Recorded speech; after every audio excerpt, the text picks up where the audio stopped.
இரவு 2 மணிக்கு உங்கள் போன் அடித்தால் மறுமுனையில் உங்கள் குரலே, நாளை நீங்கள் சாகப் போகிறீர்கள் என்று சொன்னால் என்ன செய்வீர்கள்? இது வெறும் ஒரு தமாஷ் என்று சாதாரணமாக எடுத்துக்கொள்ள முடியுமா?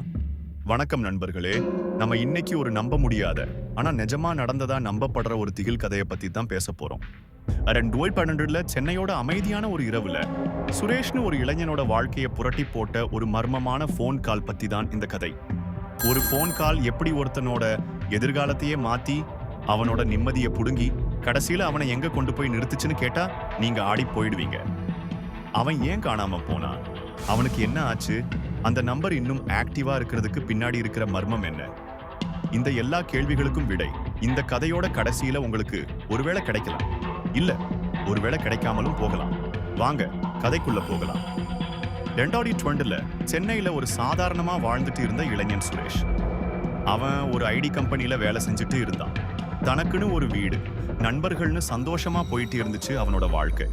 ஒரு நாள் இரவு நடுஜாமத்துல கடிகாரம் 2 மணியை காட்டுச்சு. அவன் ஆழ்ந்த தூக்கத்துல இருந்தான். திடீர்னு அந்த அமைதியான இரவுல அவன் போன் அதிர்ந்துச்சு. எங்கிருந்தோ வந்த ஒரு அந்நிய நம்பர். தூக்க கலக்கத்துல அரை மனசா அந்த போனை எடுத்தான் சுரேஷ். மறுமுனையில ஒரு குரல். ஆனா அது யாருன்னு கேட்டு தெரிஞ்சுக்கிற அளவுக்கு அவனுக்கு நேரம் இல்லை. ஏன்னா அது அவனோட சொந்த குரல். அவன் அதிர்ந்து போனான். ஏதோ கனவுன்னு நினைச்சு கண்ணை நல்லா கசக்கிட்டு மறுபடியும் கேட்டான். அதே குரல், நாளை நீ உயிரோடு இருக்க மாட்ட அப்படின்னு சொன்னப்ப அவனோட உடம்பு சிலிர்த்து போச்சு. இது ஏதோ பிராங்க் கால்னு நினைச்சான். நம்பர் தெரியாத ஒரு நண்பன் தன்னை பயமுறுத்த விளையாடுறான்னு நினைச்சு அதை பெருசா கண்டுக்காம போனை வச்சுட்டு தூங்கிட்டான். ஆனா அடுத்த நாள் காலையில அவன் வழக்கமா போற ரூட்ல ஒரு சின்ன விபத்து. அவன் அதிர்ஷ்டவசமா தப்பிச்சான். அன்னைக்கு நைட் அதே 2 மணிக்கு அதே நம்பர்ல இருந்து மறுபடியும் கால். மறுமுனையில அதே அவனோட குரல். நாளை உன் பர்ஸ் தொலைஞ்சு போகும்னு சொன்னப்போ சுரேஷ் அதை கேட்டு சிரிச்சான். இதெல்லாம் எப்படி நடக்கும்னு நினைச்சான். ஆனா அடுத்த நாள் அவனோட பர்ஸ் காணாம போச்சு. இப்படி தொடர்ந்து தினசரி கால் வந்துகிட்டே இருந்துச்சு. அடுத்த நாள் நடக்க போற நிகழ்வுகளை அந்த மர்மக்குரல் துல்லியமா சொல்ல ஆரம்பிச்சது. ஆரம்பத்துல விளையாட்டா நினைச்ச சுரேஷ் நாட்கள் போக போக பயப்பட ஆரம்பிச்சான். இதென்ன மாயமா, மந்திரமா? தன் எதிர்காலம் தனக்கே தெரியாம ஒரு அந்நிய நம்பர்ல இருந்து வந்த போன் காலுக்கு எப்படி தெரியுது? அதுவும் தன்னோட குரல்லையே பேசுறது அவனை ரொம்பவே பயமுறுத்துச்சு. சாதாரண வாழ்க்கையில இப்போ திகில் பட ஹீரோவா மாறிட்டான் சுரேஷ். தூக்கம் போச்சு, அமைதி போச்சு, நிம்மதி போச்சு. இந்த போன் கால் எங்க இருந்து வருதுன்னு தெரிஞ்சுக்க அவன் துடிச்சான். ஒரு நாள் நெட்வொர்க் ப்ரொவைடர் ஆபீஸுக்கு போய் அந்த நம்பர் யாருடையதுன்னு கண்டுபிடிச்சான்.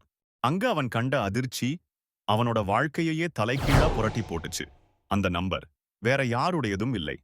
அது அவனோட சொந்த சிம் கார்டோட நம்பர்.